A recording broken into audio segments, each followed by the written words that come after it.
Hi, how are you? Not too bad. You? I'm okay, just a little confused about the world's stance on illegal drugs. Well, that's no surprise really. The general stance worldwide is definitely a strange one. Did you know that in some countries you can be put to death just for having certain chemicals? That seems a bit extreme. Surely that isn't right? Well, unfortunately, what's right or wrong doesn't seem to interest those who make the rules. They just want to get out their message that they don't like those drugs as they can be harmful to some in society. So they think the best way to solve those problems is to kill all of the users? Not in all countries. In some countries they think it's much better to take away personal freedoms and throw people in jail alongside murderers, rapists and other career criminals. I don't quite see how that is much better. It isn't. In fact, it regularly criminalizes otherwise law-abiding citizens. But surely that's okay if it stops people from harming themselves with all those dangerous chemicals out there. If that was what happened, then yes, it would be okay. However, it doesn't actually do that. The people who have problems with drugs still end up getting them and still have the associated problems. All with the added problems that the illegality of the drugs cause. But what problems can illegality actually cause? Well, there's contamination of products which sees relatively safe things like cannabis having things like sand, diesel, lead, fecal matter and even ground-up glass being added. That can't be safe. Indeed, unfortunately, another problem with criminalizing users is that they're not all that willing to come forward to have these negative effects studied. After all, who wants to willingly admit that they've been breaking the law, especially when there's such hefty penalties? I can see that would present a problem. It does. Finally, there's the problem of actually enforcing these rules. Billions are spent fighting against the criminal gangs that sell these products. Billions that could be spent solving the problems that taking these drugs can cause. Billions that, instead of being used by criminals to buy weapons and fund organized crime, could go back to the government to help fund education and health care. But aren't some people saved by these drugs being illegal? Not really. There's little to no evidence that prohibition actually reduces usage of drugs. In fact, some have suggested that it actually makes more rebellious types more interested in them. So are all drugs illegal then? No. Alcohol, nicotine and caffeine are all drugs too. And even they are far from safe. Alcohol is responsible for millions of deaths worldwide and has a huge social cost too. Nicotine is an addictive poison.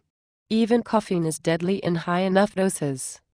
Well, that's the last cup of coffee I drink. Don't worry, you'd have to drink an awful lot of coffee to suffer with caffeine poisoning, about 1 to 200 cups of strong espresso in a short period of time to kill an average man. It wouldn't be easy, but the point is it is possible. Oh, okay, so illegal drugs are more dangerous then? Not in all cases.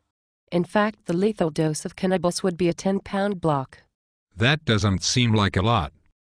To actually kill someone with it, you'd have to drop it on their head from a large building. Ingestion of cannabis has never killed anyone.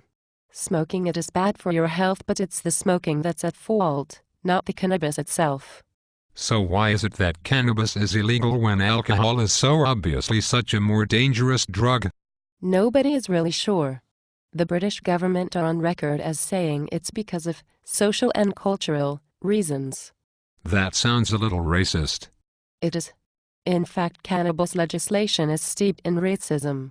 During the Second Opium Conference, America was desperately trying to get opium outlawed to hinder Chinese exports. Whilst there, the delegate from Egypt stood up and made an impassioned, if not completely fallacious speech explaining how if opium should be criminalized, then so should cannabis.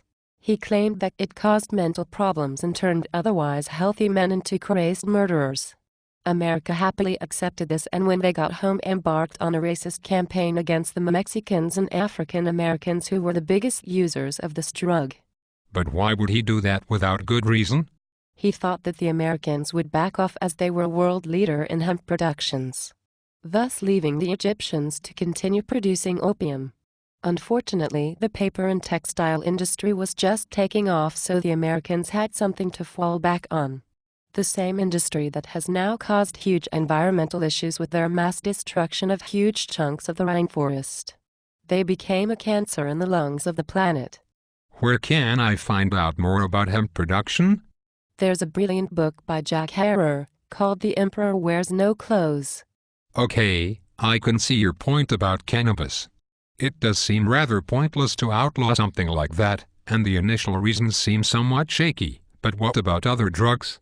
Surely you can think it's a good idea to legalize those. Why not? Huh? Even you must agree that heroin and cocaine are much more dangerous substances? They certainly are dangerous, although this isn't the point. Prohibition doesn't stop people from using these substances, and it certainly doesn't make it any harder for people to find them. Prohibition has been going for nearly 100 years now and has failed miserably in its aim to reduce drug usage. It is nothing more than a failed experiment that has helped fund some of the worst organized crime and terrorist organizations all over the world. So what would you suggest? Well, the only logical thing to do would be to legalize all drugs and undercut all the criminal organizations that make money from their sale. But what about all the people who are harmed by drugs? Chances are that there'll be a small rise in their numbers in the first few years, but with the increased revenue from taxation on sales and the lack of expenditure on a pointless and endless war, we would actually have better resources to deal with the problem. What's more, with users not being criminalized, there'll be more willing to come forward and not only accept treatment but also provide less skewed statistics so we can better deal with any problems in the future. It all seems so obvious. Why aren't governments taking more action on this? Mainly because they're not sure they have the support of the people. If more people would stand up and make their voices heard on this issue, more elected officials will want to be seen as being progressive on it. But I don't take drugs. Why would this issue be important to me? If you pay taxes, that money is going towards fighting this unwinnable war. It's going towards taking away people's civil liberties.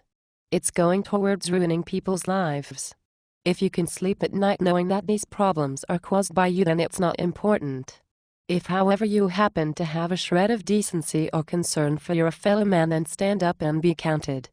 Don't allow the indecency of the drugs war to continue. Make a statement. Inform your local elected officials of the situation. Whenever you have a chance, stand up and point out all the inadequacies of prohibition.